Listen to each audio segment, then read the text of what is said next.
On a frosty winter morning, when everything was covered in a white blanket of snow, the queen sat by a palace window.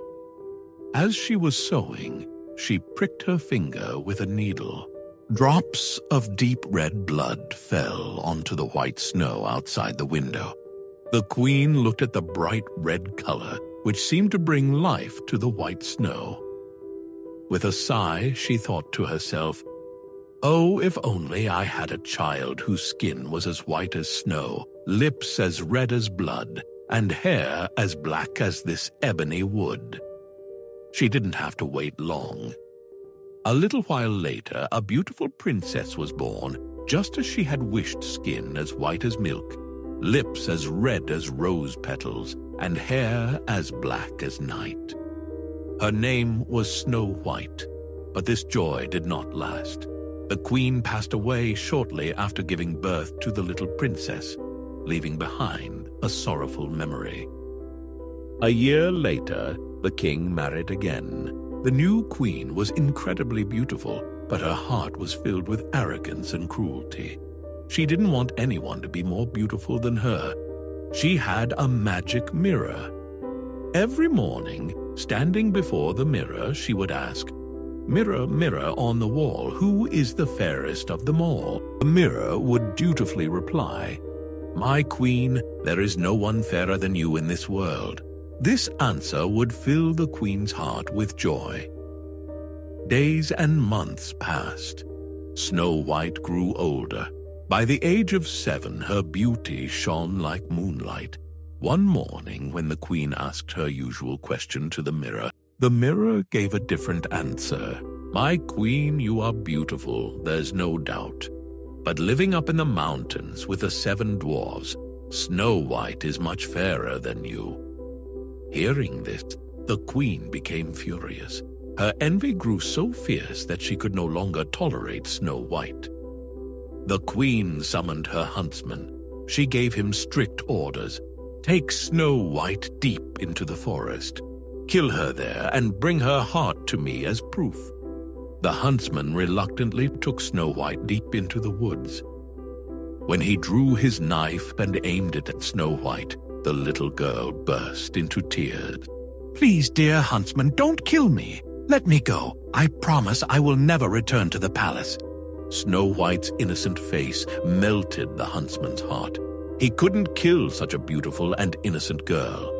"Run, child. Run as fast as you can and never dare to return."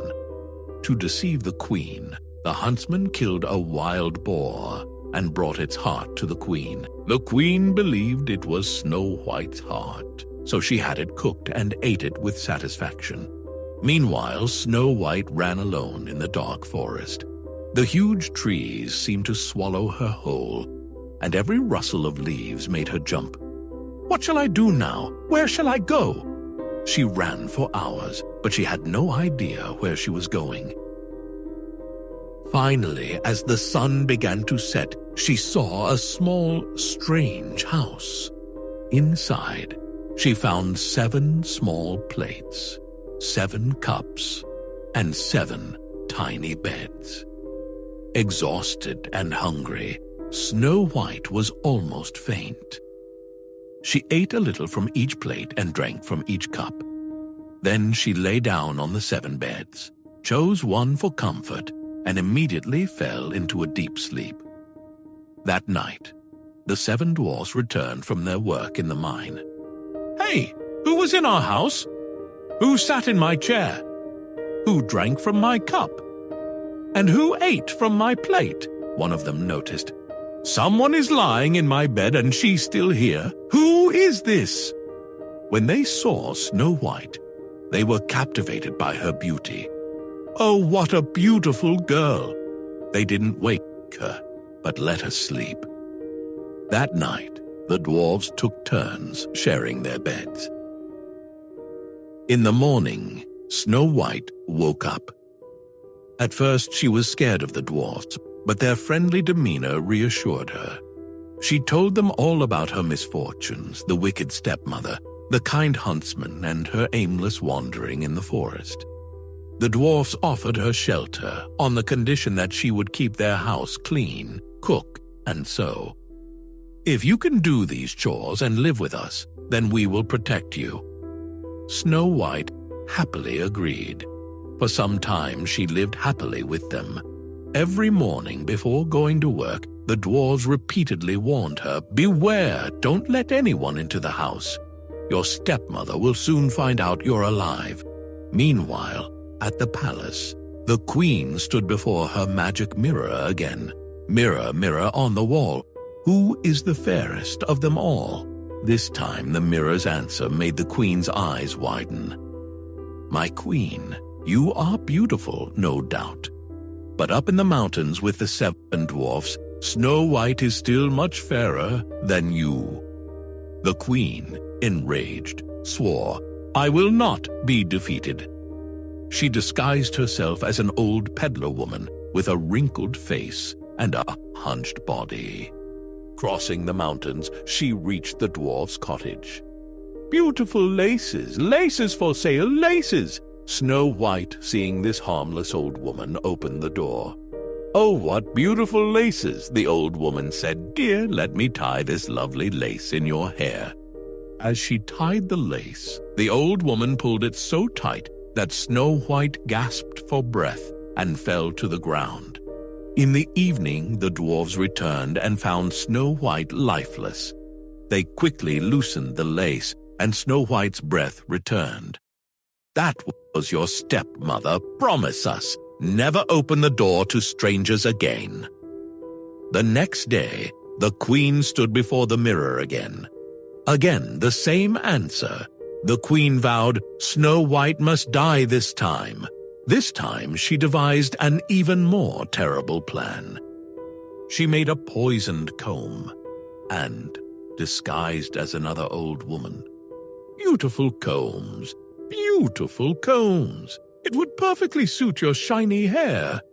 Snow White was reluctant to open the door this time, but she saw the comb from the window. The cunning old woman cleverly said, "Why are you scared? You don't have to open the door. Just let me put the comb in your hair through the window." As soon as Snow White agreed and the comb touched her head, the poison took effect, and she fell unconscious again. The dwarves returned and removed the poisoned comb from her head, bringing her back to consciousness. "That was your stepmother. Now truly promise. Don't let anyone into the house." When the queen heard that Snow White was still alive, her rage reached the sky. This time she prepared her deadliest weapon, a red and white apple, only the red side of which contained deadly poison. Disguised as an innocent farmer woman, she went to the dwarf's cottage again. "Delicious apples, freshly picked from the orchard. Who wants some?" Snow White was again unwilling to open the door. The clever queen said, "Why are you afraid? I'll cut this apple. You eat the red side and I'll eat the white side. Then you'll know it's completely safe."